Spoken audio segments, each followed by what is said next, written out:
It makes your decisions cleaner, your actions more effective. Because now you're not chasing control, you're living from it. You're not wasting energy managing how you're perceived. You're using that energy to move with purpose.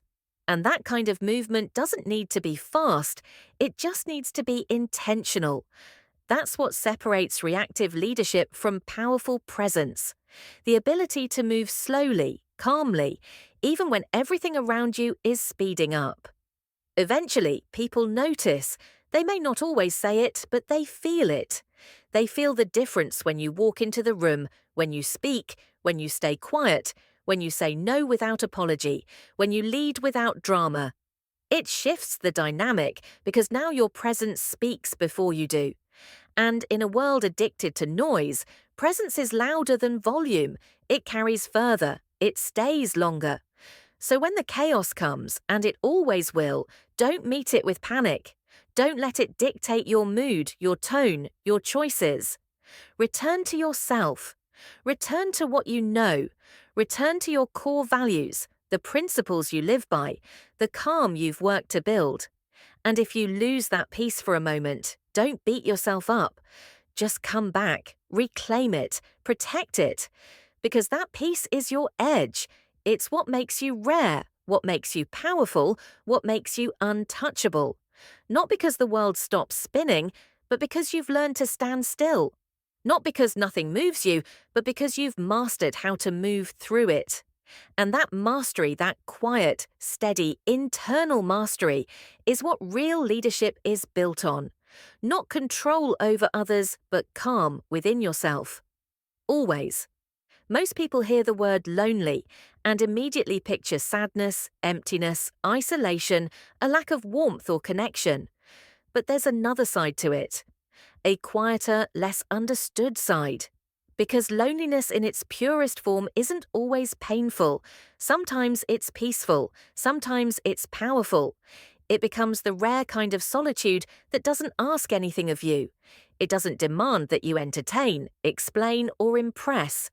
It simply lets you be, and in a world that's constantly trying to mold you, that space where you don't have to perform, where no one's watching, isn't a punishment, it's freedom. There comes a moment when you stop fearing solitude and start needing it. Not because you hate people, not because you're bitter or angry or withdrawn, but because the noise becomes too loud, the expectations become too heavy, and you start to realize that the more people you surround yourself with, the more you're pulled away from who you really are. Opinions, assumptions, projections, they start to shape your choices, your voice, your identity, until one day you look in the mirror and you barely recognize yourself. That's when the silence calls. Not as an escape, but as a return. The truth is, the most powerful people in the world, those who move with certainty, who lead with calm, are often the most solitary because they understand something most people don't. You cannot know yourself in a crowd. You cannot build clarity in chaos. You need distance, stillness, a space untouched by outside influence. That's where your real thoughts surface. That's where your true values rise. It's where you begin to ask, who am I when no one is watching? Who am I when I stop performing? And the answers, though quiet, change everything. Solitude gives you back your sovereignty. You get to act without looking over your shoulder, to speak without softening your words to make them easier to digest, to create without worrying if it will be liked, to live on your terms. Not because you don't care about others, but because you finally care enough about yourself to stop diluting your essence. In solitude, you're no longer reacting, you're choosing. And those choices made without pressure or performance become the foundation of real freedom. Carl Jung once said, "Loneliness does not come from having no people around you, but from being unable to communicate the things that seem important to you." That line hits deeper than most realize because the worst kind of loneliness isn't when you're alone. It's when you're surrounded by people but still feel unseen. When your soul speaks a language no one around you understands. When your silence says more than your words ever could, but no one hears it. That's the kind of loneliness that wounds. the kind that makes you question your place in the world. But the other kind, the kind you choose, is not a wound. It's a weapon. It's a way of protecting your vision, of shielding your energy, of building something that doesn't need validation to survive. You don't need to explain why you take time for yourself, why you skip the party, why you walk away from shallow noise to sit with deep thoughts. You just do it. And that unapologetic decision to stand alone, at least for a while, becomes a filter. It reveals who can meet you in that silence and who only wanted your presence when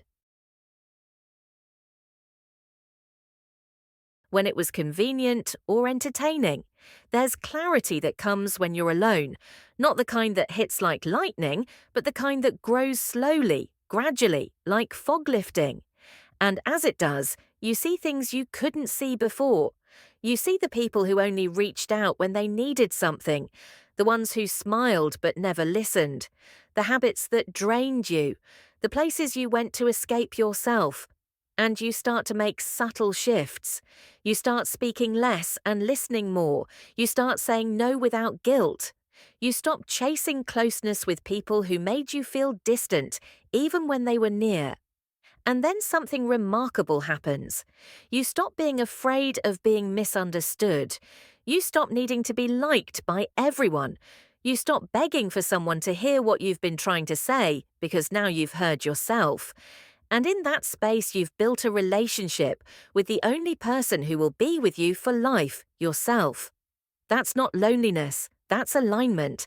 That's the foundation of power. Because when you're no longer dependent on others to define your worth, you become untouchable. You stop shrinking to fit. You stop bending to please. You stand firm. Not hard, not bitter, but clear. This doesn't mean you reject connection. It means you raise the standard. You no longer settle for being half understood. You no longer give your time to people who drain your silence just to fill their own. You learn to enjoy company, but not need it. You welcome conversation, but you don't chase it. You share your truth, but you don't water it down to be digestible. You begin to walk a little lighter, not because life got easier, but because you're no longer carrying the weight of trying to be everywhere and everything for everyone. There will be moments, of course, when solitude feels sharp, when the silence is louder than usual, when you miss the warmth of another voice, the ease of shared laughter. That's part of the process. Even the strongest among us feel that ache. But strength isn't about never feeling lonely. It's about not letting that loneliness drive you back into places that made you forget yourself. It's about learning to sit with that ache and trust that it's not a sign of failure. It's a reminder of how deeply you feel, how much you value connection, and how sacred your energy is. Eventually, that space you once feared becomes your sanctuary. A place where you write, reflect, heal. A place where no one interrupts your thoughts. Where your vision can stretch without limits. You begin to crave that stillness, not because the world has nothing to offer, but because you've realized that everything you were chasing out there was always rooted in something you hadn't yet found in here. And now that you have, you protect it like your life depends on it. Because in many ways it does. So let them call you distant. Let them wonder why you disappeared. Let them misunderstand your silence. What they don't see is what it's building. What they can't hear is what it's teaching you. And what they'll never touch is the kind of strength that grows when no one else is around. Not because you're hiding, but because you're becoming. Not because you're broken, but because you're whole. And you're finally listening to the voice that's been drowned out by noise for far too long. That's not loneliness. That's liberation. That's the purest kind of freedom. The freedom to be fully yourself without compromise, without explanation. And once you've tasted it, you'll never go back. You'll never again trade your peace for company. You'll never again fill your life with people just to feel less alone. Because now you know being alone isn't the same as being empty. Sometimes it's the only way to be full. Most people chase attention like it's oxygen, filling every silence, responding to every message, showing up in every room just to be seen. But real influence doesn't work like that. It isn't about being the loudest voice or the most present face. It's about presence with weight, words that echo, appearances that matter. The more available you are, the less people notice you, because anything that's always there starts to fade into the background. It becomes familiar, expected, and eventually taken for granted. That's why the most powerful people aren't always visible, but when they do show up, you feel it. There's something deeply human about craving what we can't have. It's wired into our psychology. Scarcity makes us look twice, makes us lean in, makes us wonder. So when someone holds their presence carefully, not out of arrogance, but out of intention, it forces others to assign meaning to it. Their silence feels mysterious, their time feels expensive, and their attention feels earned. This isn't about manipulation, it's about understanding value. Because just like gold, the rarer your presence becomes, the more people start to treasure it. You become less of a constant and more of an event.